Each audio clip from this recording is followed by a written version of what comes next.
We all know Scorpion, a character from fighting game Mortal Kombat, but what if we gave him redesign, tried to imagine him differently, maybe in some alternate reality or something along those lines? Well, let's do it. So I started with small sketches. This let me experiment with composition, poses, and overall they're just really useful. They help visualize what the final result might look like. A little about Scorpion. Scorpion's real name is Hanzo Hasashi. He was one of the greatest warriors of the Japanese Shirai-Ryu ninja clan. Scorpion was killed by Bi-Han, also known as Sub-Zero, in a fight secretly orchestrated by Quan Chi. After he and his clan were destroyed, Scorpion descended into the Netherrealm upon death and was later resurrected.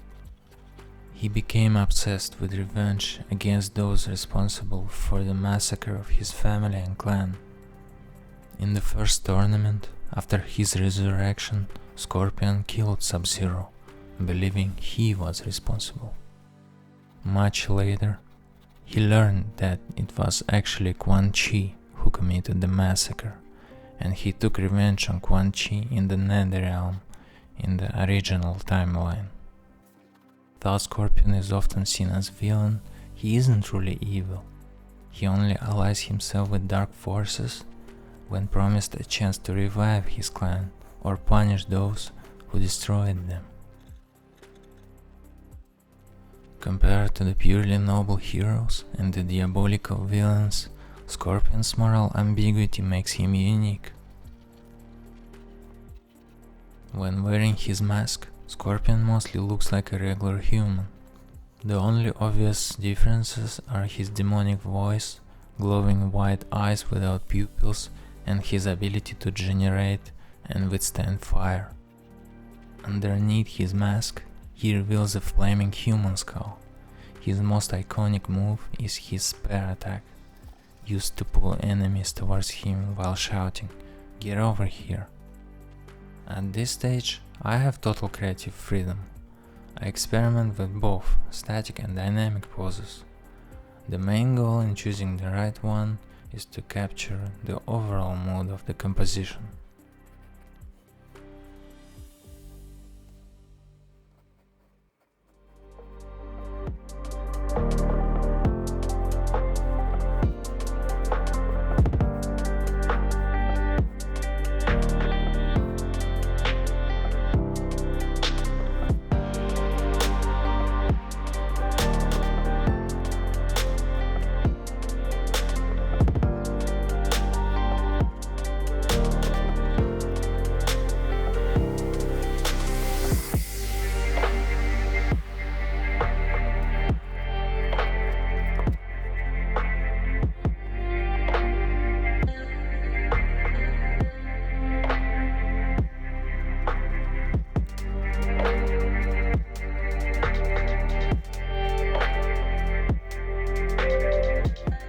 I narrowed it down to 3 sketch options. In the first sketch, I like the half-turned pose, as if Scorpion has just noticed us, and we suddenly feel fear. The second sketch is more static. He appears elevated, almost regal, and his presence feels powerful. Ropes swirl around him from his hands. The third sketch is the most dynamic. Scorpion is mid-air, leaping straight at us, releasing something like a rope, or maybe a snake, towards the viewer. I ended up going with the first option. It had a horror-like, sinister vibe to it. I realized I could develop something genuinely frightening from that sketch. Since I've always loved drawing monsters, this direction felt right, so I decided to move forward. Now my task was to turn the concept into a full-fledged sketch. The main goal here was to keep the overall impression of the pose and composition. I began defining details, refining the anatomy, and adjusting proportions. Anatomy and proportions are especially important, because my style leans toward realism, so everything should look at least somewhat believable. At this point, I was experimenting with different details and anatomical choices. I redrew certain shapes when they didn't look right. In the game, Scorpion's face under the mask sometimes appears as a skull, especially during his fire-breathing fatality, so I decided to keep a skull as the base for his head, but modified its proportions a bit. The result gives him a more menacing look, which fits the game's canon perfectly. I also gave him long fingers with sharp, claw-like nails.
I added ropes or snake-like elements that Scorpion uses to pull in his victims.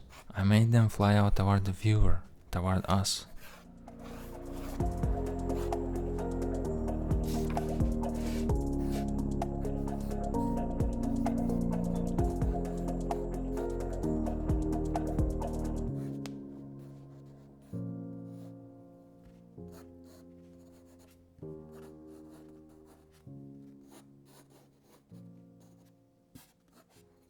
Once the pencil sketch was finished, it was time to lock in the forms with ink. That's where the pen comes in. I always prefer using a pen because it gives a darker tone and cleaner lines. Since pen can be erased, it requires more precision and care. At this stage, I finalized the form outlines. I'd say this is the least creative part of the process.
I drew a lot of curves, falls and shape transitions, since anatomy is never completely uniform.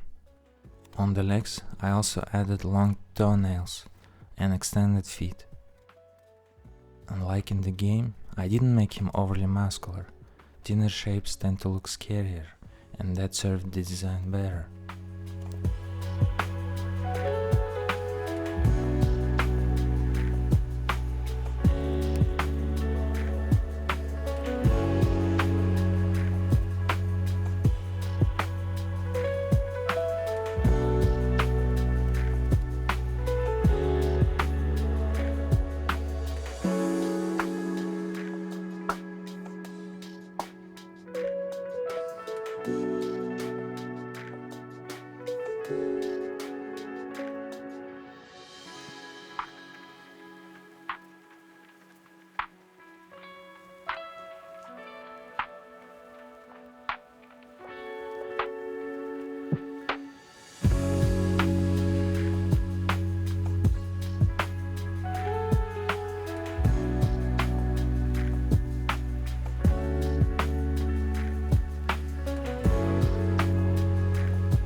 One of Scorpion's key abilities is teleportation through self-created portals. I decided to add circular lines around him, suggesting he either just appeared or was about to vanish when he suddenly noticed us and launched his spears. That part is open to your interpretation. Now comes the most exciting stage, the one where the sketch comes to life. Using shadows, I create the illusion of depth and form. Shading allows us to trick the brain into seeing three-dimensional objects in space. I shade gradually, jumping from one part to another to avoid over-focusing on any single area too early. I mainly use parallel hatching that follows the form. I rarely use cross-hatching. That's just my personal style, developed over time.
one constant is that I always build up in one direction, toward darker values.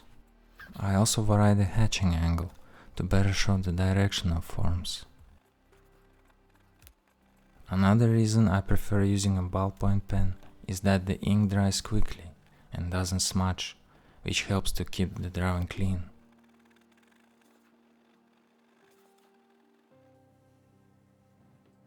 Next I added the background, a kind of open portal narrowing into a spiral toward the center.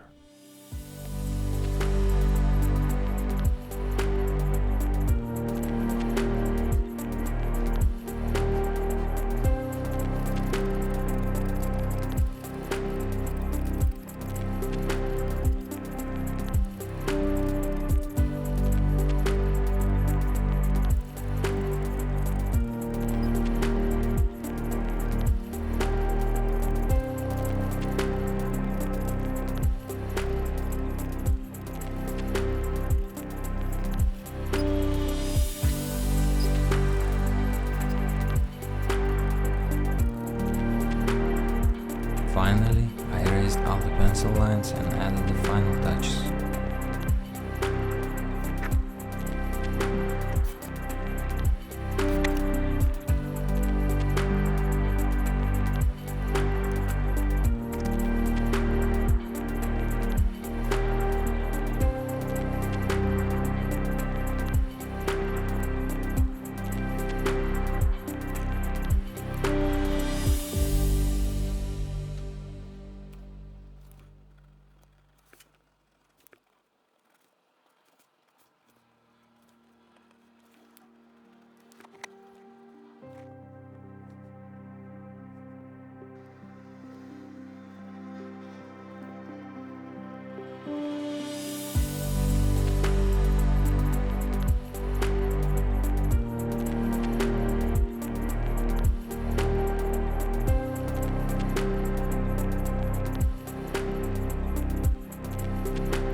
That's my version of Scorpion. Let me know in the comments which Mortal Kombat character you'd like to see redesigned next. By the way, I'll be uploading the full and cut drawing process in real time plus extra content on my Patreon. Links in the description. This was Arthur, see you next time.